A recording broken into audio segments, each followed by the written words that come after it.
प्यारे भाई और बहनों, आप सभी को प्रभु यीशु मसीह के नाम में जय मसीह की। दोस्तों, आपने अगर इस चैनल में पहली बार आए हैं तो प्लीज़ लाइक शेयर कमेंट और सब्सक्राइब कीजिए।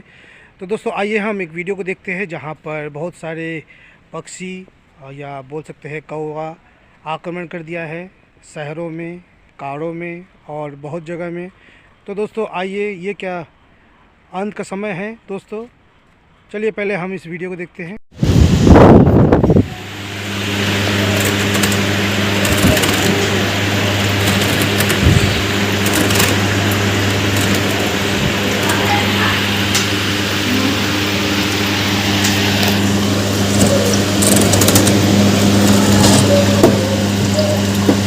तो दोस्तों, आपने जो वीडियो देखा, यहाँ पर बहुत सारे पक्षी सड़कों पर, कारों पर और इंसानों पर और झुंड के झुंड पक्षियों को दिखाई दे रहा है दोस्तों, और आक्रमण कर दिया है। आमतौर में हम इस प्रकार की घटना नहीं देखते हैं, लेकिन क्यों इस प्रकार का घट रहा है हमें नहीं मालूम है दोस्तों। लेकिन आप लोगों से यही प्रश्न है कि ये क्या अंत का समय है? परमेश्वर का वचन कहता है, प्रकाशित वाक्य में तरह तरह की चेतावनी दिया गया है कि यीशु मसीह आने वाला है संसार में, और हमें विभिन्न तरह के हमें चिन्ह दिखाई देगा कि और यही समय है जब परमेश्वर आने वाला है और हमें सतर्क रहने की ज़रूरत है दोस्तों। तो दोस्तों बाइबल के अनुसार जो अंत के दिनों के दौरान परमेश्वर के न्याय और ताड़ना के कार्य के दौरान, अर्थात शुद्धिकरण के अंतिम कार्य के दौरान अडिग रहने में समर्थ है, ये वे लोग होंगे जो परमेश्वर के साथ अंतिम विश्राम में प्रवेश करेंगे। इसीलिए जो विश्राम में प्रवेश करेंगे वे सब शैतान के प्रभाव से मुक्त हो चुके होंगे और केवल परमेश्वर के शुद्धिकरण। तो दोस्तों हमें सतर्क रहने की ज़रूरत है, क्योंकि अंत का समय आ चुका है और जिस प्रकार का चिन्ह और जो भविष्यवाणी किया गया था कि तरह तरह के चिन्ह हमें दिखाई मिलेगा। तो यहाँ अंतिम न्याय के बारे में बाइबल क्या कहती है दोस्तों? न्याय के दिन केवल एक ही है। प्रकाशित वाक्य 11 अध्याय 18 पद में बचाए गए और खोए हुए दोनों का न्याय किया जाएगा। रोमियो 14 अध्याय 10 और दूसरा कोरिन्थियों 5 अध्याय 10 पद में हमारे इच्छा और बुरे दोनों कामों के न्याय किया जाएगा। सब उपदेशक 12 अध्याय 14 पद, दूसरा कोरिन्थियों 5 अध्याय 10 पद, हमारे कार्यों का मूल्यांकन कैसे किया जाएगा।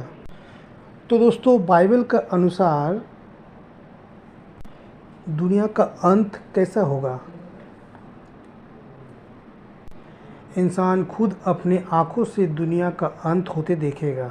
सूरज, चांद, सितारे और धरती के विनाश की ऐसा ही भविष्यवाणी का जिक्र गॉस्पेल्स में भी किया गया है, जिसमें जीसस ने धरती के विनाश की बात कही थी। तो दोस्तों डरने की बात नहीं है, लेकिन परमेश्वर का वचन इस प्रकार कहता है कि मानव जाति का अंत कब होगा। कलयुग के अंत में मनुष्य की आयु महज 12 वर्ष और शरीर मात्र 4 इंच का रह जाएगा। ब्रह्म पुराण में उल्लेखित है कि कलयुग की अवधि 10,000 साल है। इस दौरान मानव जाति का पतन होगा, लोगों में द्वेष और दुर्भावना बढ़ेगी। इसका अंत करने के लिए भगवान विष्णु कल्कि का रूप धारण करेंगे। तो ये हिंदू धर्मशास्त्र में इस प्रकार कहा गया।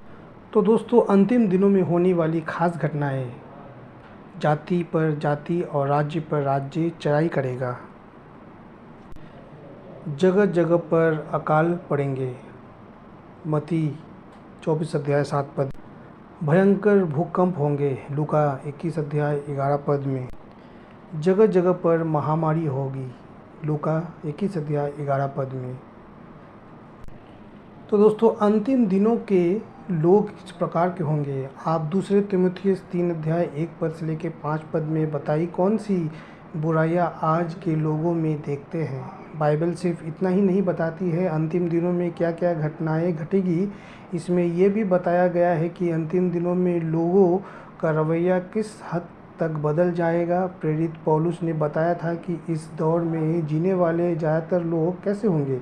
दूसरा तीमुथियुस 3 अध्याय 1 पद से लेकर 5 पद में हम पढ़ते हैं, अंतिम दिनों में एक कठिन समय आएंगे। और फिर पौलुस बताता है कि ऐसे ऐसे लोग होंगे जिस प्रकार लोग खुदगर्ज हो सकते हैं, होंगे पैसे की लालची होंगे, माता पिता का आज्ञा न मानने वाले होंगे, दगाबाज होंगे, दिली मोहब्बत से खाली, असहमी, खोखार, परमेश्वर के नहीं वरन सुख विलास के चाहने वाले, भक्ति का सिर्फ दिखावा करने वाले पर उसकी शक्ति को न मानने वाले।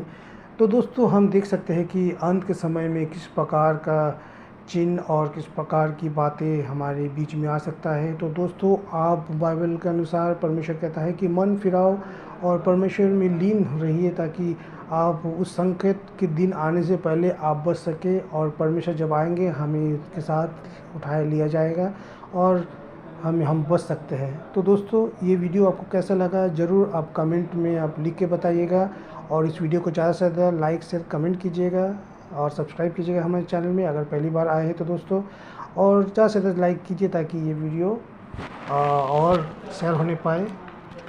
तो दोस्तों आप सभी को जय मसीह की।